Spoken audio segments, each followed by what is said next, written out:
자, 지난 시간에 이제 부재자 제도했고 이번 시간에 실종 선고 제도인데 이게 지금 화면도 좀 약하고 여러분 잘 안 보이시죠? 화면도 약하고 글씨가 좀 작은데 일단은 제가 설명을 드릴 테니까 이렇게 좀 봐주세요. 누군가 실종이 됐다는 얘기는 연락이 끊겼다 그런 얘기예요. 이게 실종이란 얘기예요. 연락이 끊기면 당장 연락 끊겨서 일주일 동안 연락이 없다라고 해서 그 자가 실종된 자가 아니고 그건 이제 보통 우리가 형법이나 이런 데서 얘기할 때 실종이라고 얘기하고 민법은 실종 선고를 통해서 사망으로 간주해 주는 제도거든요. 부재자 제도는 부재자의 재산을 보호하기 위한 제도라고 한다면 실종 선고 제도는 생사가 불분명한 자를 사망으로 간주해서 그 사람을 중심으로 해서 이루어졌던 여러 가지 경제활동, 경제관계, 보증인이 있을 테고 거래관계에 있는 사람들 있잖아요. 이런 사람들 거래가 다 중단돼 있을 거 아니에요. 더더군다나 잔존 배우자는 지금 걱정만 하고 앉아있지 재혼도 못하고 인간의 삶이 완전히 피폐해지는 경우가 생길 수 있어요. 그래서 생사가 불분명한 자를 사망으로 간주해줘서 재산관계 다 상속시키고 거래관계 다 정리하고 잔존 배우자 재혼할 수 있도록 해주는 제도가 실종선고제도다 보니까 민법상 실종이란 말을 하려면 기간이 짧아서는 안 돼요. 이 실종기간은 일반 실종은 5년, 일반 실종은 그냥 단순히 집 나가서 연락이 안 되는 걸 일반 실종이라고 하고요.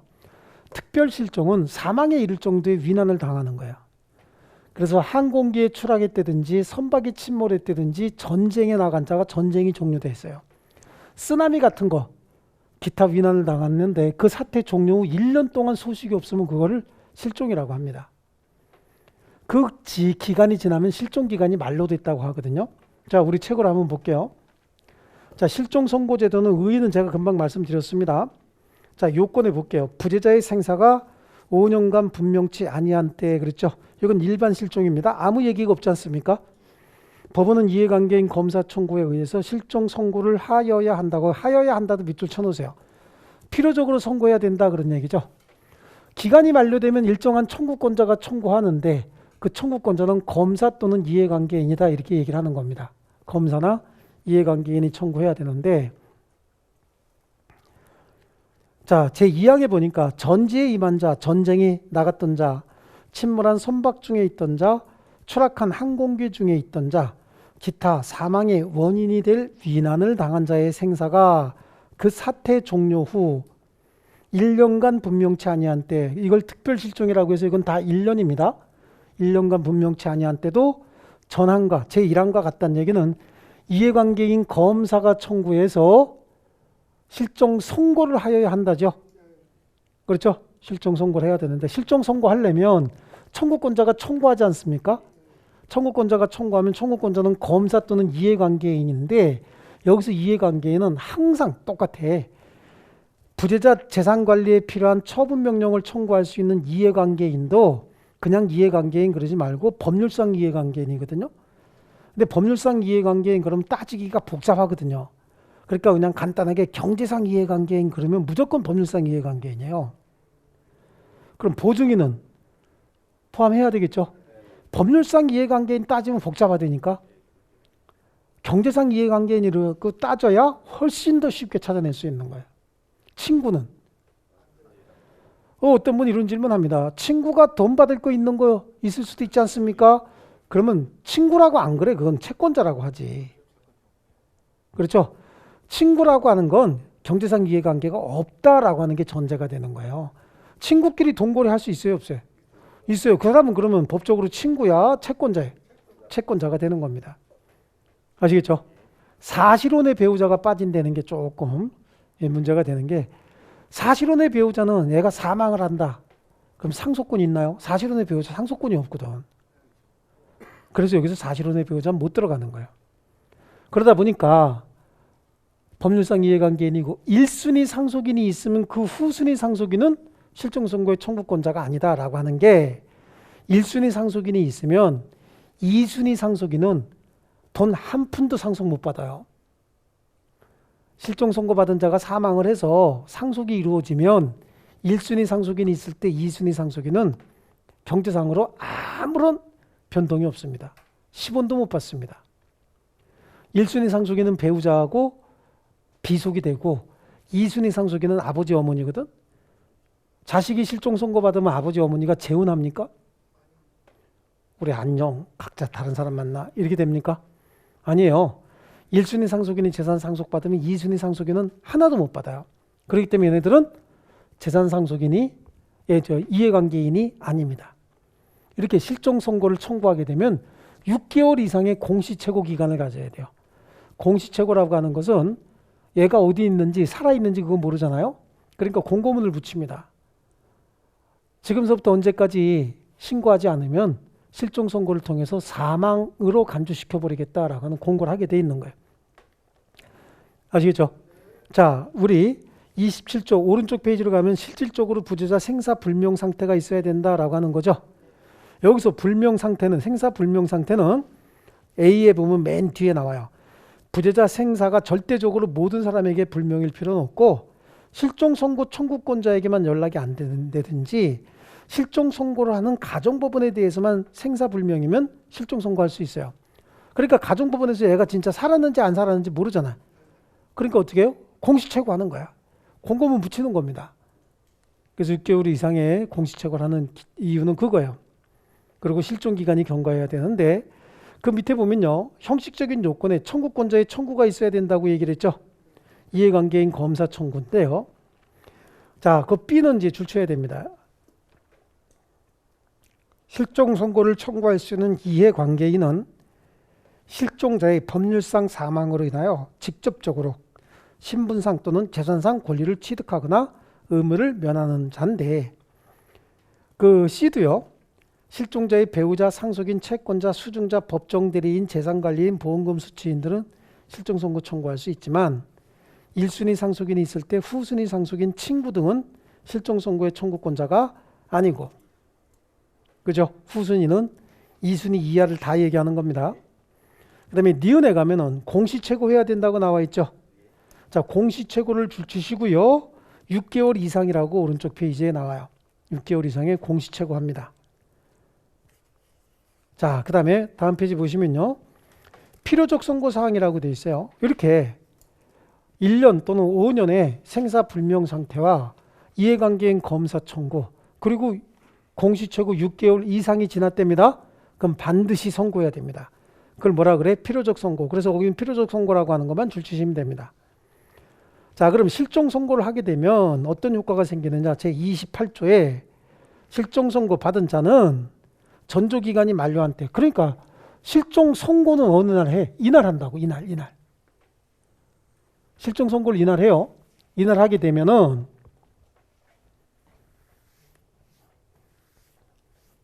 실종 선고가 이날 있었습니다. 이날에 있으면은 이때부터 사망이 아니라 일로 되돌아오는 거야. 그래서 여기서부터 사망으로 간주해 준다라고 하는 거야. 이렇게 돌아가세요. 그럼 실종 기간이 만료된 때겠죠. 그럼 실종 기간이 만료되자마자 바로 실종 선고를 청구했고 6개월의 공시채고가 지났다. 그럼 최소한 6개월 전으로 소급하네요. 근데 대체적으로 일반 실종의 경우에 5년 지났다고 실종 선고 청구하는 일은 거의 없어요. 보통 한 10년 정도 이렇게 지나서 자식들이 성장해서 뭔가 해야 되는데 아버지나 어머니가 실종 상태에 있다라고 하면 공직 같은 데 나갈 때 조금 애매해요. 신원조회 같은 거 할 때 이분이 도대체 어떻게 됐나라고 해서 이분에 대한 신변 정리가 잘 안 되면 신원조회 할 때 계속해서 문제가 돼요. 그러니까 보통 그럴 때 정리합니다. 대체적으로. 그러면 10년이 지난 상태에서 실종 선고가 있었다. 그러면 실종기간 만료된 때인 10년 전으로 소급하는 거예요. 다시. 이때부터 사망으로 간주해 주는데 절대적으로 죽은 걸로 취급하지는 않습니다. 민법상 실종 선고 아닙니까? 그러다 보니까 소급해서 사망으로 간주하기는 하되 종전 주소지를 중심으로 즉 실종 최후 소식이 있었던 주소지 있지 않습니까? 종전 주소지만 해당이 되는 거예요. 종전 주소지를 중심으로 한 민법상 법률 관계만 사망으로 간주해 주지 권리 능력을 완전히 박탈하는 제도는 아니다. 아시겠죠? 그러면 이 말의 의미는 이거하고 비교해서 사망으로 간주되지 않는 범위 다른 곳에서의 법률 관계 있죠? 사망으로 간주되지 않습니다. 종전 주소지가 아닌 곳. 그러니까 실종 선고 받을 때 주소지가 서울이었다는 거예요. 그러면 부산이나 대전에서는요. 사망으로 간주되지 않는다는 얘기예요. 그 다음에 민법상 법률관계만 사망으로 간주한다 그랬잖아요. 그럼 공법관계는 사망으로 간주되지 않습니다. 이 사람 공법상의 각종 법정 의무라든지 선고권 같은 거 박탈되는 거 아니에요. 아시겠죠? 민법상 법률관계 선고권이 박탈되는 것이 아니라 이 사람은 실종 선고받은 자라고 해서 선고권을 박탈하는 게 아닙니다.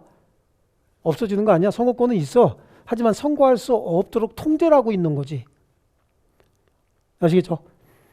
그 다음에 권리 능력을 박탈하는 제도가 아니기 때문에 나중에 살아서 돌아오죠. 살아서 돌아오게 되면은 그 돌아온 후의 법률관계에도 영향을 미치지 않아요. 돌아왔어도 실종 사망으로 간주한다 그랬잖아. 간주. 사망 간주는 추정하고 다르게 사망 간주는 반대 증거가 제시가 된다 그래서 그 효력이 뒤집어지지 않아. 얘가 살아서 돌아왔어요.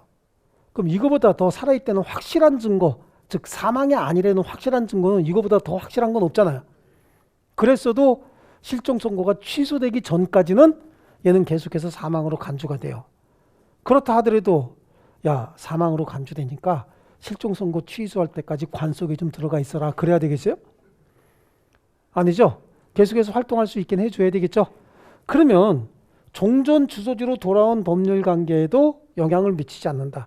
그럼 결론은 뭐냐? 얘가 사망으로 간주되는 순간 잔존 배우자 재혼할 거 아니에요. 얘가 사망으로 간주되는 순간 얘 재산은 상속인들에게 상속이 될 거 아니냐고요. 사망으로 간주되는 순간 생명보험금 나와서 다 받아갔을 거 아니냐고요. 이런 것들은 얘가 살아서 돌아왔다 그래서 무조건 되돌려주는 게 아니란 얘기예요. 그럼 언제 되돌려줘야 된다? 실종 선고가 취소가 돼야 되돌려준다. 그런 얘기입니다. 아시겠죠? 얘 사망으로 간주된 애가 종래 주소지로 돌아왔답니다. 식당 가서 밥 먹을 수 있어요? 없어요? 있습니다. 은행 계좌 개설해서 만들 수 있어요? 없어요? 있다니까. 돌아온 후의 법률관계엔 영향을 미치지 않는다고. 사망으로 간주되지 않는다니까. 그렇죠? 그러니까 여러분이 지금 판사라고 생각하면 안 돼. 배운 대로 해야 된단 말이에요. 근데 내가 굉장히 똑똑해 나. 그러니까 내가 그 논리가 안 맞는데 그렇게 민법 못하는 비결이라고. 제가 늘 말씀드리지만 여러분들 이렇게 생활하신 거 여태까지 보면 제가 법 가르치면서 보면 주변 사람들 뽀뽀해 주라 그래요. 맨날 만날 때마다 친한 사람들. 왜? 여태 살려놨잖아. 여러분들 정말 그렇게 모르는데도 살아있다는 건 대한민국 사람들이 그만큼 착하다는 거예요. 여러분이 사기꾼을 안 만났다는 거야. 그러니까 대한민국의 사기꾼들이 사기치려고 덤벼들면 100이면 100 다 걸어낼 수 있어요. 하나도 몰라. 근데 본인이 똑똑하다고 생각을 해서 본인 판단이 맞다고 생각을 해서 상대방이 뭐라고 얘기하면 또 넘어가. 쉽게. 사기꾼들은 항상 자기 고집을 해요. 상대방에게 맞춰줘요. 상대방에게 맞춰줘. 상대방이 내가 맞다고 생각을 하고 상대방이 슬슬 또 어떻게 합니까? 뒤에서 또 바람도 불어넣어주죠. 그럼 다 맞는다고 생각해서 넘어간단 말이에요. 항상. 아시겠죠? 자, 여기 보세요. 종전 주소지로 돌아온 후의 법률관계에 영향을 미치지 않는다 그랬잖아. 그럼 종전 주소지로 돌아와서 은행 계좌 만들 수 있어요? 없어요? 있다니까요. 아시겠죠? 그래요. 이 이야기는 조금 아까 얘기했듯이 실종 선고로 인한 법률 효과를 뒤집으려면 실종 선고 취소가 있어야 되는데 그럼 취소로 인해서 어떤 문제? 상속된 재산은 되돌려 줄 거냐 말 거냐? 아니면 재혼한 배우자 어떡할 거냐? 그냥 놔둘 거냐? 되돌아올 거냐? 그 문제가 남는 거예요. 나머지는 큰 문제 없습니다. 그래서 실종 선고를 받으면 재산 상속이 이루어지고 잔존 배우자 재혼이 가능해진다. 그죠? 그 이후에 실종 선고 취소 사유가 발생을 하는데 실종 선고 취소 사유는 실종자의 생존이 입증이 됐대. 그럼 실종 선고 취소 사유가 발생한 거예요. 실종 선고 취소 대상이 아니고요. 간주기 때문에 법원에 의해서 취소가 되기 전까지는 효력은 그대로 유지가 되는 겁니다. 사유가 발생했을 뿐이고 실종기간 만료일과 다른 시기에 사망했음이 입증이 됐대. 실종기간 만료일이 이날인데 이날 사망했음이 입증이 됐다는 거예요. 그러면 이 사람이 이날 사망한 것으로 간주해서 상속인 중에서 여기서 사망한 사람은 상속 못 받았을 거 아니에요. 여기서 사망한 사람 상속 받았을 테고. 근데 실제 상속 사망일이 이날이래네. 그러면 이날 기준으로 해서 얘도 상속권이 있는데 못 받은 걸로 했잖아요. 그렇죠? 그 다음에 혹시 실제 사망한 날이 이날이래. 그럼 이 사람도 상속권이 없는데 상속권이 있는 걸로 해서 상속받았겠죠. 그래서 실종기간 만료일과 다른 시기에 사망이 입증이 됐다. 그럼 이것도 실종선고 취소해서 상속관계 다시 정해야 된다고. 그 다음에 실종기간 기산일 이후에 생존이 입증이 됐다라고 하는데, 실종기간 기산일 이후에 여기 벌써 따져서 여기서부터 따져서 5년 내지 1년이었는데 실종기간 기산일 이후 이날 살아있음이 입증이 됐네. 그럼 이때부터 다시 따져야 될 거 아닙니까? 그럼 실종선고를 취소해야 다시 따져서 실제 사망한 날 기준으로 요 실종기간 기산일 기준으로 해서 상속관계 다시 정해야 되죠. 예를 들어서 여기서 살아있는 여기서 사망한 걸 기준으로 해서 상속시켰는데 이날 생존이 확정이 됐으면 이날 기준이 돼야 될 거 아니냐고. 그럼 이 사람도 상속권 없는데 상속권 있는 게 돼버렸죠.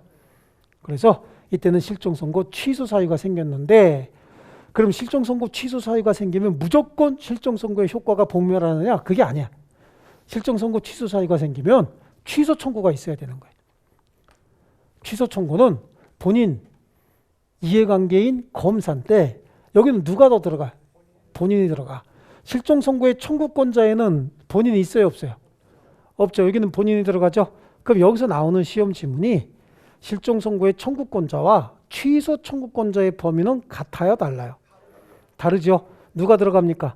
본인이 들어가죠. 주의하셔야 돼.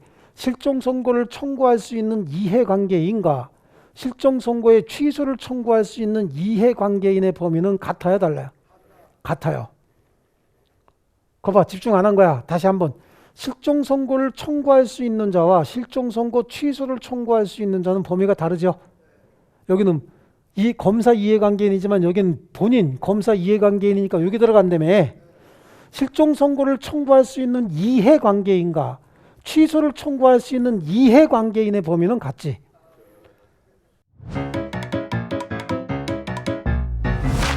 에듀윌 유료 회원만의 명품 교수 서비스.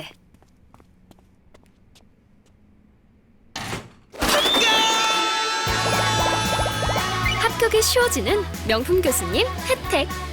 오직 에듀윌 유료 회원에게만. 에듀윌. 그렇죠. 아이씨가 아니야. 지금 내가 분명히 이해관계인만 떼서 물어봤느냐 아니면 포괄적으로 물어봤느냐 그 차이인 거예요. 이런 거를 어떤 분들은 말장난이라고 하는데 아니야. 범위를 특정해서 물어보고 있는 거예요, 지금. 아시겠죠? 거 봐. 오늘 가서 주변 사람들 다 안아주고 뽀뽀해 주라니까. 내가 그렇게 허술하게 살아왔다고, 지금까지. 치밀하지 않게. 아시겠죠? 그래, 그래서 이해관계는 마찬가지야. 실종선고를 취소한다는 얘기는 재산적인 이익이 있으니까 취소하는 거 아니에요. 아시겠죠? 좋습니다. 그래서 실종선고 취소 청구가 있으면 공시최고할 필요가 없어요. 왜냐하면 실종선고에 청구가 있으면 공시최고 6개월 이상 하라 그랬잖아요. 공시최고 6개월 이상 하는 이유가 뭐예요? 얘가 살았는지 죽었는지 아무도 모르잖아. 그렇죠? 하지만 실종선고 취소 사유가 생긴 건 잘 보니까 생존이 입증이 됐죠. 실종기간 만료일과 다른 시기에 사망했음이 입증이 됐고 실종기간 기산일 이후에 생존이 입증이 됐잖아. 그러니까 이건 뭐든지 다 증거가 확실하다면서요. 근데 공시최고할 필요가 없죠. 바로 실종선고를 취소하게 됩니다. 실종선고를 취소하게 되면 실종선고로 인한 법률 효과는 이때부터 생겼던 거 아니야? 이때? 소급해서 소멸해버린다고. 소급해서 실종선고로 인한 모든 효과는 다 무효가 돼요. 그래서 실종선고 전 상태로 회복을 시켜야 되는데 모든 걸 획일적으로 일률적으로 무효로 만들어서 회복을 시켜버리면 거래 안전을 해칠 가능성이 있어요. 그러다 보니까 이렇게 회복시켜서 실종선고 없는 상태로 만들 때 예외적으로 거래 안전을 위한 조치예요. 실종선고 후 취소 전에 선의로 한 행위의 효력에는 영향을 미치지 않는다. 그러니까 여기다가 잠깐 말씀드리면 실종선고 후 취소 전이야. 그럼 실종선고라고 하는 건 요 날이잖아. 요 날부터 언제까지? 취소 전에 요 기간 중에 선의로 한 행위. 그럼 요 기간 중에 계약을 했다는 거예요. 계약이나 단독행위 있을 수 있는데, 계약은 갑이 실종 선고받은 자고 갑으로의 상속인 배우자였을 수 있죠. 이 사람이 제3자 병과 얘가 재산을 상속을 받아서 재산에 대한 매매가 있었다는 거야. 얘 이름으로 소유권 이전 등기 해줬어요. 근데 둘 다 얘가 살아있다는 사실을 몰랐다는 거야. 그럼 둘 다 선이죠. 둘 다 선이라고. 이 선의로 한 이 매매는 무효로 바뀌지 않는다는 뜻이에요. 아시겠죠? 선의로 한 이 매매가 무효로 바뀌지 않는다는 얘기는 얘는 이 부동산의 소유권 그대로 유지한다는 얘기죠.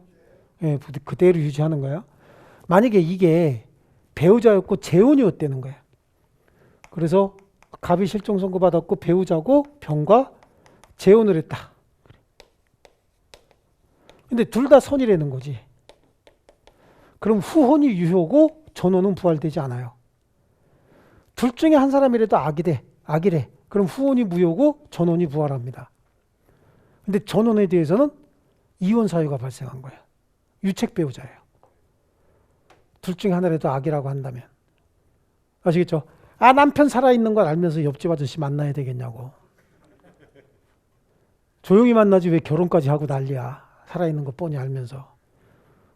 또 그러지. 그 인간은 내 마음 속에서 이미 죽은 거나 다름없어. 만나고 싶으니까 그러지 뭘 죽은 거나 다름없어. 그렇지 않습니까? 자, 그래서 후원이 무효가 된다. 그리고 이건 이혼 사유가 발생을 한 거예요. 이건 재산도 마찬가지야. 둘 중에 하나라도 악이면 매매는 무효가 되니까 돌려줘야 되겠죠. 자, 이때 실종 선고를 직접 원인으로 하여 재산을 취득한 사람 있잖아요. 예. 이거 10억에 매매했어요. 10억에 매매했고 얘는 소유권 취득했어요. 둘 다 선이니까 얘는 10억 중에서 3억을 쓰고 얼마 남았어? 지금 7억이 남았다고. 그럼 이건 돌려줘야 되는 거예요. 비록 선이일지라도 선이인 경우에는 현존이익은 되돌려줘야 돼요. 이걸 되찾아다가 줄 필요는 없지만 현존이익은 줘야 돼. 근데 얘가 만약에 악이죠? 악이면 받은 이익에 이자 붙이고 손해 있으면 손해까지 싹 다 배상해 줘야 된다고.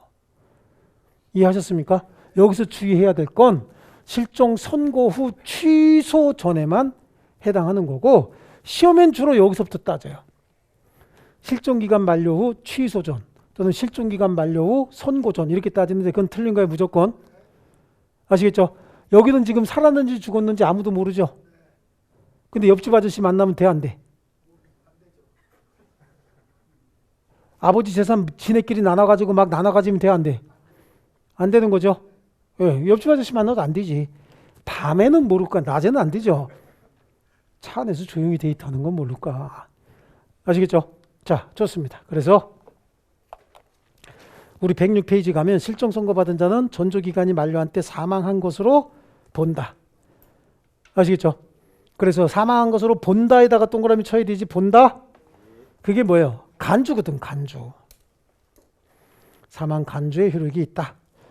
그래서 니은에 실종 선고받은 자는 사망으로 간주가 된다. 니은 줄 칠게요. 간주가 된다라고 하는 거예요. 그리고 두 번째 줄 뒷부분에 실종 선고로 인한 사망 간주의 효과를 번복하려면 청구권자의 청구에 의해서 법원이 실종 선고 자체를 취소하여야 한다. 아시겠죠? 그 다음에 동그라미 3번으로 가면 사망 간주의 범위에 사망 간주의 범위에 기억에 첫 번째 줄 중간에 실종 선고받은 자의 권리 능력을 완전히 박탈하는 제도는 아니다. 그거 하고 사법관계요. 사법관계 실종 선고받은 자의 종래 주소지를 중심으로 하는 사법상 법률관계만 종료하는 제도. 종료하는 제도 고유줄 쳐놓고요. A로 갑니다. 그러니까 종전 주소지를 중심으로 한다고 했으니까 A에 실종 선고 받은 주소지가 아닌 다른 장소에서의 법률관계는 사망으로 간주되지 않고 자유롭게 유효하게 할 수 있고 또 B도 실종 선고 받았던 자가 실종 선고 받은 주소지로 되돌아온 경우에 그 돌아온 후의 법률관계도 사망으로 간주되지 않는다. 그죠? 그 다음에 공법관계입니다. 실종 선고 받은 것을 중심으로 한 사법상 법률관계만 사망 간주한다 그랬잖아요. 공법상 법률관계 거기 실종 선고 효과는 공법상 법률관계는 영향을 미치지 않는다. 실종 선고 받은 자는 실종 선고 받은 주소지에서도 공법상 법률관계 여전히 완전하고 유효하게 할 수 있다. 아시겠죠? 자, 여기 보세요. 이제 이게 이론적으로 굉장히 좀 복잡한 건데, 자, 실종 선고를 받으면, 실종 선고가 있으면, 실종기간 만료일로 소급해서 사망으로 간주된다 그랬잖아요. 그럼 이제 오늘 아침에 실종 선고가 있었다고. 그럼 어쩌냐까지는 애가 살아 있었을까, 죽었을까? 모르지. 아무도 모르지. 아무도 모르지만 살아 있었다라고 하는 게 전제가 돼야 지금 죽이는 거 아니야. 그렇지 않습니까? 그러니까 실종 선고 받기 전까지는 생존한 것으로 뭐가 돼야 되는 거지? 보면 안 되지. 추정해 줘야지. 그 누구도 모르잖아. 살아있는지 죽었는지 모르지만 이 사람을 사망한 것으로 간주하기 위해서는 살아있다는 게 전제가 돼야 될 거 아니냐고. 그렇죠? 그러니까 실종 선고 받기 전까지는 생존한 것으로 추정을 해주는데, 문제는 실종 선고를 하게 되면 이날부터 사망 간주라며. 간주. 그럼 간주했다는 얘기는 그전에는 살아있었음이 간주가 돼야지. 여기 사망 간주니까. 실종 선고하는 날까지는 살았는지 죽었는지 알아요, 몰라요? 모르니까 살아있었을 것이라는 전제하에, 추정하에 실종 선고를 하게 되는데, 실종 선고하게 되면 소급해서 사망으로 간주해 준다며. 확정이잖아, 확정. 그러니까 그 전날은 살아있는 게 확정되니까 그날부터 사망으로 확정이지. 아시겠어요? 이런 게 말장난이야, 사실은. 이런 게 말장난이야, 이게. 그래서 생존의 추정인데, 실종 선고가 없는 경우에 실종 기간이 아무리 오래되더라도 실종 선고 전까지는 실종자가 생존하고 있는 것으로 추정이 된다. 거기까지만 줄치세요. 니은은 보실 필요 없어. 니은은 학자들이 말장난 하나라고 만들어낸 거고, 기억이 왜 필요하냐면, 자, 그럼 보세요. 실종 선고하려면 생존이 추정돼야 실종 선고할 수 있는 거 아니에요? 그러면 가족관계 등록부에 사망으로 기재된 사람은 실종 선고할 수 있어요, 없어요? 가족관계 등록부에 사망으로 기재된 사람은 사망으로 추정이 되는 거 아니에요? 가족관계 등록부에 사망으로 기재된 사람은 사망으로 추정되는 사람이야. 그러니까 가족관계 등록부에 사망으로 기재되어 있지. 그렇지 않습니까? 그럼 왜 아니요? 가족관계 등록부에 사망으로 써 있으면 누가 봐도 이거는 사망했구나. 아니야. 왜냐하면 사람이 죽었다는 건 실종 사망 신고에 의해서 죽는 게 아니잖아요. 심박이 정지되면 죽는 거잖아. 그러니까 사망 신고라고 하는 건 심박이 정지됐다는 사실을 사후에 어떻게 하는 거죠? 신고만 하는 거잖아요. 그러니까 이거는 사망으로 추정되는 강한 추정적 효력만 있어요. 언제 죽은 거예요? 심박이 정지됐을 때 죽은 거라니까. 그 차이 조금 아시겠죠? 네, 그래. 그러니까 다시 한번 이쪽으로 와서 이 얘기가 필요한 이유는 가족관계 등록부에 사망으로 기재된 자는 사망으로 추정되기 때문에 실종 선고를 할 수가 없는 거예요. 왜냐하면 실종 선고하려면 생존이 추정되고 있으니까 실종 선고해야 되는 거잖아요. 그렇죠? 그 말을 하고 싶은 거라고. 이게 뒤에 나오거든요. 그런데 니은 같은 얘기는 학자들이 말을 만들어낸 거란 말이에요. 여기 보니까 생존 추정되고 소급해서 사망으로 간주된다. 그럼 이 간주의 효과가 있으니까 그 전날까지는 어떻게 된다 그러면 살아있음이 간주가 돼야 되죠. 생존이 간주가 된다. 이렇게 지금 말을 만들어낸 거예요. 그러니까 필요 없이 우리 기억만, 시험에 필요한 건 기억이니까 니은을 보는 순간 머리가 아파요. 이제 잊어버리는 거야. 기억만 하시고. 실종 선고 취소입니다. 실종자가 생존한 사실, 전조규정과 산예양 때 사망한 사실 증명이 있으면, 거기 증명 동그라미 쳐야 되죠.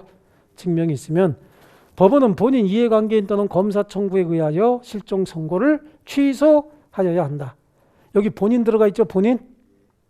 그러나 실종 선고 후 취소 전, 선고 후 취소 전 그거 줄쳐놔야 돼. 선의로 한 행위의 효력에는 영향을 미치지 않는데 실종 선고 취소가 있으면 실종 선고를 직접 원인으로 하여 재산을 취득한 자가 선의인 경우에 그 받은 이익이 현저라는 한도 내에서 반환하고 악의인 경우에 받은 이익에 이자를 붙이고 손해가 있으면 손해까지 배상해야 된다. 아시겠죠? 자, 추가적으로 여러분이 주의해서 봐야 될 게 밑에 형식적인 요건 보이시죠? 예, 그래요. 니은에 보시면 니은. 실종 선고의 청구권자와 실종 선고 취소권자의 범위는 다르다. 그러나 1순위 상속인이 있으면 후순위 상속인은 실종 선고의 취소 청구권자가 아니다. 그러니까 이해관계인만 놓고 따졌을 때 실종 선고에 청구를 할 수 있는 이해관계인의 범위와 취소 청구할 수 있는 이해관계인의 범위는 같죠? 그건 같은 거예요. 좋습니다. 그 다음에 디귿의 실종 선고 취소 절차에는 공시채고를 요하지 않는다. 그 이유가 뭐예요? 모든 게 다 입증이 돼 있죠? 예. 자, 그 다음에 넘겨보십니다.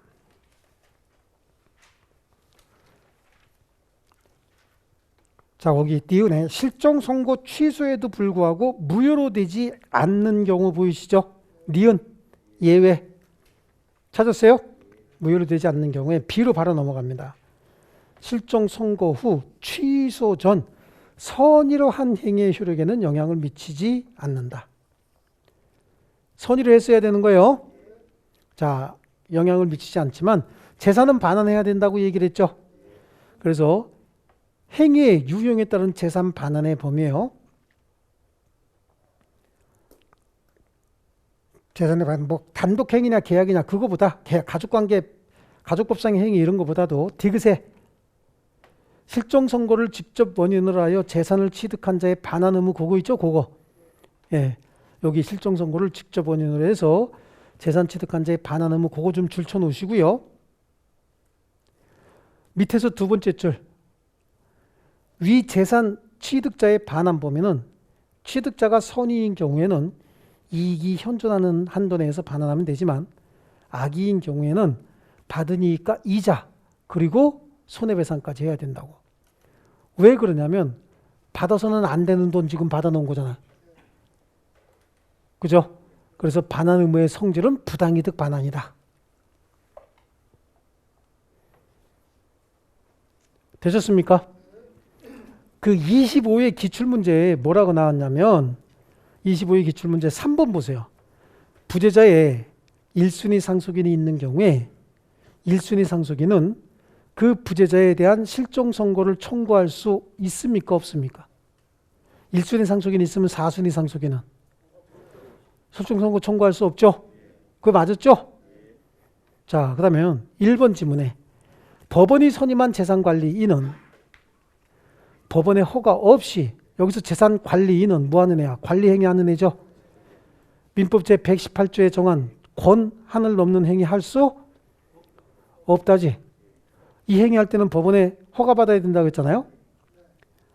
자, 법원이 선임한 재산관리인에 대하여 법원은 부재자 재산 보존에 필요한 처분명령 할 수 있다지.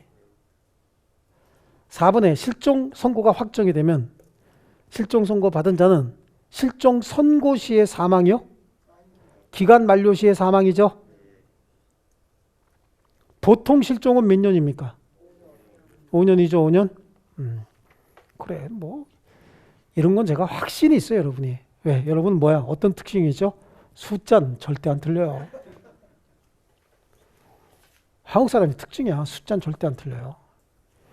진짜로 우리 왜 그 외국 같은 데 가고 가족들이 8명이 갔어요.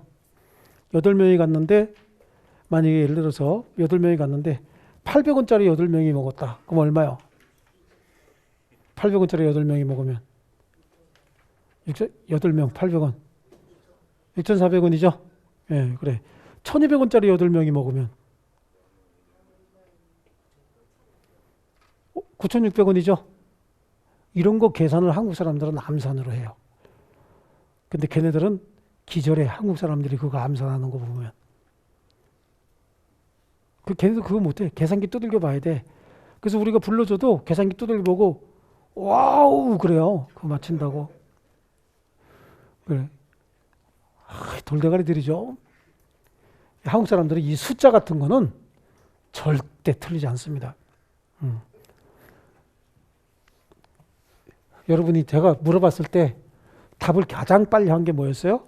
실종 기간 몇 년이야? 5년. 칼이지 칼.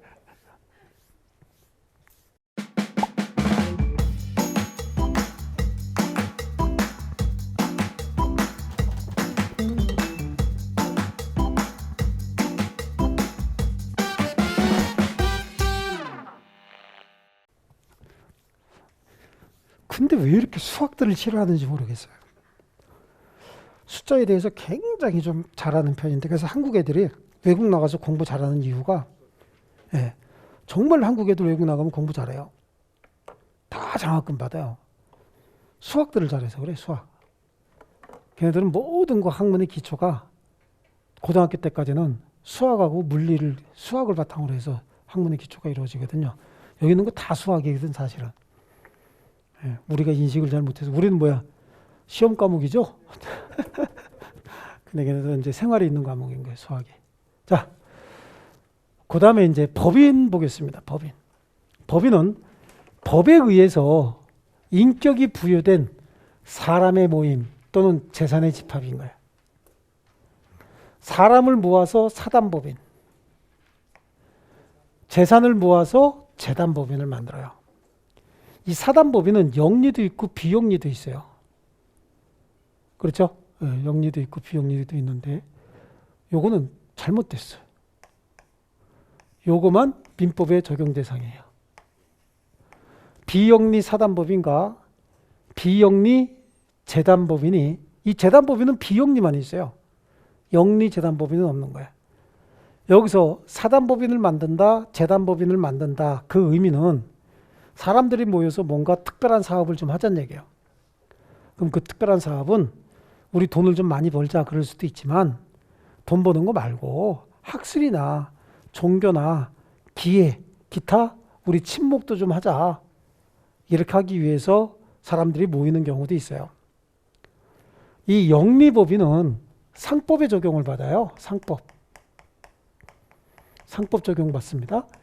그런데 비영리 사단법인은 민법 적용받고, 재단법인은 재산의 집합체인데 재산을 모아서 특별한 영리 활동을 하자. 그게 특별합니까? 재산 모아서 영리 활동하는 게? 재산은 그 자체가 궁극적인 영리의 대상인 거고, 영리의 본질이 재산 아닙니까? 근데 그걸 모아서 영리 활동을 한다? 하나도 안 특별하거든. 그래서 재산을 모아서 뭔가 특별한 사업을 한다 그러면 비영리 사업을 하는 거야. 와, 영림을 가지고 비영리 사업을 하니까 굉장히 특별한 거죠. 그래서 얘들만 민법의 적용 대상이다. 아시겠죠? 그럼 어떤 역할을 하느냐? 재산관계 단순화 및 책임의 분산, 이건 사단법인이고, 그 다음에 책임 범위를 명확화한다, 이런 것도 사단법인이고요. 장기적 사업에 영속성을 기여할 수 있다라는 게 이 재단법인의 특징인 건데, 우리가 지금 한 50명 모여서 사단법인 만든다고 할게요. 우리 비영리 사단법인 만들 거야. 뭐 영리도 마찬가지겠고요. 개념은 똑같습니다. 비영리 사단법인을 만드는데 우리가 뭘 할까요? 그랬더니 우리 취미 활동을 위해서 춤을 좀 배웁시다. 우리 이태리에 나가 있는 김민재 선수가 말춤을 춰갖고 인기가 그렇게 좋았대죠.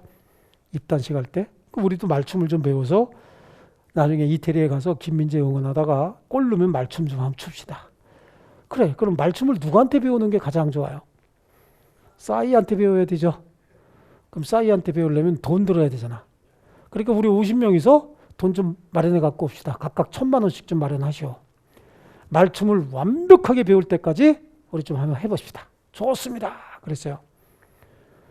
그래서 이제 1,000만 원씩 갖고 온 거야. 번호 매겼어요. 여기부터 1번, 2번, 3번, 4번, 5번, 6번 해갖고 저 끝에 계신 분 50번 이렇게 매겼어요. 나는 51번. 여러분 왜 웃는 거야 지금? 내가 51번이라니까. 여러분도 맨 뒤로 가고 싶은 거 아니야 지금? 그죠? 번호 매겨갖고 첫날은 1번이 1000만 원 다 내. 두 번째 날은 2번이 다 내고 세 번째 날은 3번이 다 내요. 그렇죠? 한 일주일 지나죠? 그럼 한 7명이 낸 거 아니야? 저 끝번 결석해 안 해? 결석하기 시작해. 그럼 1번부터 7번은 지금 춤이 춰져. 구 시키들 왜 안 나오나가 궁금해. 왜 안 나오냐가 더 궁금하죠? 이해를 안 된다니까. 저거 내일도 안 나오는 거 아니야? 이틀 이상 안 나와봐 이제 몸살 납니다. 춤은 무슨 춤이야? 전화해 봤냐? 이렇게 나오는 거 아니냐고. 그러니까 그렇게 그냥 각자 분담하느니 한 군데 모아서 주기로 하자. 그래서 한 군데 모아서 신희 형이가 다 가지고 있어요. 신희 형이 내일 안 나오면 아무 일도 안 되죠. 지금 도망간다는 생각부터 하지 말고 혹시 몸이 아파서 안 나왔다. 그럼 지출 안 될 거 아니냐고. 그럼 전체가 다 아무것도 못 하잖아. 도망간다는 생각은. 그죠? 그럼 어떻게 하면 좋으냐면 법인을 만들어서 법인 재산으로 딱 갖다 집어넣는 거야. 오늘 1000만 원 지출했어. 그럼 50명이 일부씩 나눠서 지출한 거 아니냐고. 책임이 어떻게 됐어? 분산이 됐지. 지금 3000만 원 지출했어? 그럼 내가 지출한 돈 얼마요? 그렇지. 50분의 3이지. 3000만 원. 그럼 50분의 3, 3000 곱하기 50분의 3 하면 내가 지출한 부분, 내가 책임져야 되는 부분 아니에요? 책임 범위가 명확해지잖아. 책임이 분산되고. 그죠? 이게 사단법인의 목적이 이거야. 그럼 재단법인은 뭐냐? 어떤 분이 사업을 해서 돈을 많이 버셨는데 죽을 때쯤 되니까 내가 이거 여태까지 돈 버는 데만 집중했지 사회적으로 좋은 일 하나도 안 하고 여태까지 살은 거야. 못된 일만 했어요. 그 죽을 때 되면 후회스럽다 그러더라고 그게. 그러니까 이걸로 사회사업을 좀 하려고 그래요. 자기 돈 가지고 장학사업을 쭉 하고 있습니다. 그러다가 이분 돌아가셨어요. 그럼 그 재산은 상속인들에게 상속될 거 아니냐고. 그 상속인 중에서 큰아들하고 작은아들은 아버지 뜻이 이랬으니까 이거 갖고 계속 장학사업 하자. 근데 막내는 뭐래? 나의 생활 모토는 플레이, 연고 플레이. 노세 젊어서 놀아야. 형들이나 열심히 하시고 나는 그냥 분할해 주시오. 할 수 있어요 없어요? 있죠? 그럼 둘째도 막내가 그런다는데 뭐 둘째는 뭐라 그래? 와이프가 당신은 무슨 통뼈야? 막내 도련님 가져가는데 당신도 분할해 달라 그래. 어떻게 그러지? 그럼 밥 줘 안 줘? 밥 안 주는 수가 있죠? 그럼 결국은 받아와야지. 그런 사업이 안 돼. 그러니까 그 재산을 아예 재단법인 재산으로 출연하게 해버려서 재단법인 재산으로 묶거나. 그럼 출연자가 사망을 해도 목적 사업 계속할 수 있어요 없어요? 있어요. 이게 재단법인의 어떤 목적이다라고 하는 게 설립 목적. 아시겠죠? 취지는 이렇게 좋은데 한국의 재단법인은 대부분 다 재산에 대한 편법적인 증여수단으로 활용을 더 많이 해요. 실제로는. 그게 문제인 거야. 그게. 뭐냐면 2천억 가지고 재단법인 만들어서 자기가 사업을 하다가 돌아가시고 나면 재단법인 재산으로 남아서 계속 그 사업을 하면 될 거 아니야. 근데 우린 재단법인 만들고 거기에 내가 이사장이고 내 아들이 뭐야? 무슨 이사 며느리는 감사 그래서 일주일에 한 번 나오고 월급은 2억씩 주고 막 이런다고. 이 편법적인 재산 증여 수단으로 활용해서 그렇지 실제로 뭐 다 그래요 다. 원래 특징은 그게 아니에요. 자 그러면 법인의 본질은 뭐냐라고 하는 거예요. 법인의 본질과 관련돼서 법인 실제설과 법인 의제설, 법인 부인설 이렇게 있는데 법인 실제설은 법인은 사람하고 똑같이 존재하는 그런 집단이다. 그래서 원래 법인을 만들기로 해서 법으로 인격을 부여하기로 했으니까 권리 능력을 인정하는 건 똑같아. 그런데 문제는 행위 능력을 인정할 거냐 말 거냐라고 하는 거예요. 법인 실제설에 의하면 법인도 자연인과 똑같은 존재라면서요? 그럼 자연인 행위 능력이 있어 없어요? 있죠. 그러니까 법인도 행위 능력을 인정을 하되 법인이 뛰어다니면서 법률 행위하는 거 아니니까 그럼 행위 능력의 범위를 어디까지로 할 것이냐? 행위 능력의 범위는 정관에 정한 그 목적 범위 내에서만 행위 능력을 인정을 하는데 그럼 그 행위는 누가 하느냐? 정관이 정한 목적 범위 내에서만 행위 능력을 인정하되 그건 누가 하느냐? 대표기관. 대표기관의 행위인데 대표기관의 어떤 행위요? 직무 관련 행위. 직무 관련 행위 어디 적혀 있다고? 정관이 정해진 목적 범위 내의 행위가 직무 관련 행위야. 대표기관이 친구하고 만나서 술 먹는 행위. 지네 친목계 나가서 대학 동창회 나가서 술 먹는 행위가 직무 관련 행위인가요? 아니죠. 아닌 거야. 일과 시간 중에 업무 수행 행위가 직무 관련 행위잖아. 그 행위는 곧 법인이 한 행위하고 똑같이 보고 있다는 거예요. 근데 법인 의제설에 의하면 법률 규정에 의해서 인격을 부여했지만 법률 행위는 법인이 직접 하는 거 아니잖아요. 아니니까 법인의 행위 능력을 인정하지 말자. 그 대신 법인과 대표 사이에는 대리에 관한 규정을 준용하니까 법인이 갑이고 상대방이 병이고 대표자가 을이라고 한다면 대표자가 갑을 대신해서 을이 왔습니다. 그럼 이 효과는 다 일로 간다며. 그죠? 우리 민법도 법인과 대표 사이에는 대리에 관한 규정이 준용이 되니까 이거 해갖고 법률효과 일로 귀속시키면 되는 거지. 대표기관이 직무 관련 행위를 법인의 행위로 바로 취급할 필요 있나? 라고 얘기를 하고 있어요. 그런데 우리 민법은 법인 실제론을 취하는 것으로 해석은 해요. 해석을 하되 조금 법인 의제설도 좀 가미되어 있습니다. 어디에 문제가 되냐면 불법행위 능력이 문제가 되는 거예요. 불법행위. 법인의 대리인이 우리 일반적인 대리에서 대리인이 불법행위 하잖아요. 그럼 불법행위는 본인에게 귀속되지 않아요. 이해하셨어요? 자, 여기 만약에 법인과 대표 사이에 대리에 관한 규정이 준용이 되면 법인의 불법행위 책임이 성립할 수가 없겠죠. 하지만 법인의 대표기관이 직무와 관련된 행위는 곧 법인이 한 행위이기 때문에 그 행위가 불법행위가 됐다 그러면 법인이 직접 불법행위한 게 되거든요. 아시겠죠? 여기서 문제가 생기는 거예요. 여기서. 그래서 우리는 민법 제35조 1항에 법인의 대표기관이 직무와 관련된 행위를 하다가 제3자에게 손해를 가했을 때는 법인이 책임을 진다라고 하는 규정이 있어요. 그럼 법인의 불법행위 책임이 성립한다 그런 규정이거든요. 그러다 보니까 우리는 실제설을 취하고 있는 것처럼 보이지만 실질적으로는 법인의 의제설도 조금 가미되어 있고요. 법인 부인설은 법인의 본질에 대한 이론의 대립은 아니고 이건 이제 법인의 형해화 이론의 문제인데 같이 그냥 섞어 놓은 거예요. 뭐냐면 법인이 껍데기는 법인이지만 실질적으로는 그 대표가 자기 개인처럼 이렇게 쓰고 있는 법인들 많아요. 우리나라에. 예를 들어서 어떤 법인의 대표자가 채무가 많아. 근데 그 채무를 마누라 이름으로 돌려놓으면 통정호의 표시라고 해서 사회행위라고 뺏어갈 것 같아. 그러니까 법인을 만들어서 법인에다 다 귀속을 시켜버려요. 그럼 법인의 재산이지 개인 재산이 아니잖아. 그럼 채권자 강제 집행 못하죠. 세무당국에서 그 세금으로 추징 못 빼간다고.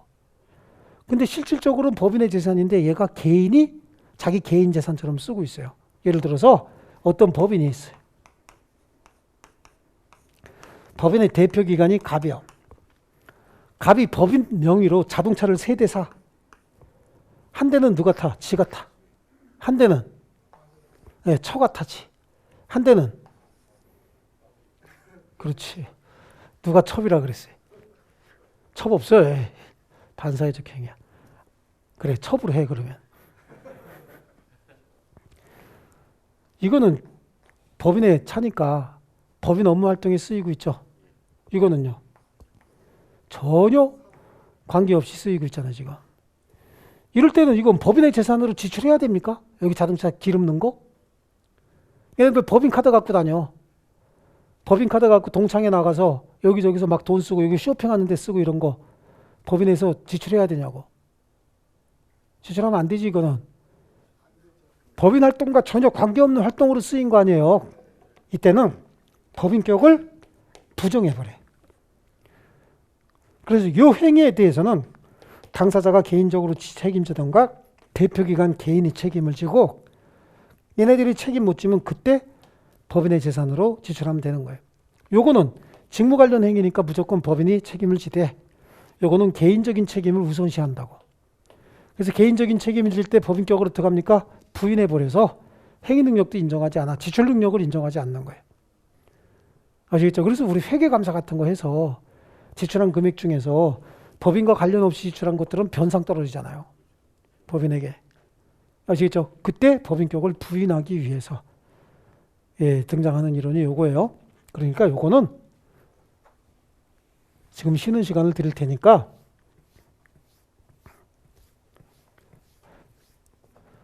요거를 우리 111페이지 112페이지인가요? 112페이지에 보면은 법인의 의제설과 실제설의 차이, 그래서 112페이지, 113페이지 이렇게 보이죠? 그 112페이지 하단부에 보면 공간이 하나 보이죠? 그게 113페이지에 있는 박스 있잖아. 113페이지 박스. 거기 있는 게 필요한 거 다 들어가 있는 거지만 우리 시험에 필요한 건 이거 딱 3개야. 거기 있는 내용 정리해 놓은 거니까 이렇게 해서 가로 3개, 세로 3개 해가지고 요걸 요대로 한번 거기다가 그려놔 보세요. 아시겠죠? 법인격 남용 이론에서 114페이지까지 지금 설명을 드린 거예요. 아시겠죠? 114페이지 이 법인격 남용 이론 옆에다가 법인격 부인론이라고 써 놓으시면 돼. 113페이지 네모 3번에 법인격 남용 이론이 있죠? 요게 지금 요거 조금 아까 법인격을 이용을 해서 자기 개인적으로 이익을 얻는 행위들 있잖아요. 거기서 여기 법인격 부인론 이렇게 써 놓으시면 됩니다. 옆에다가.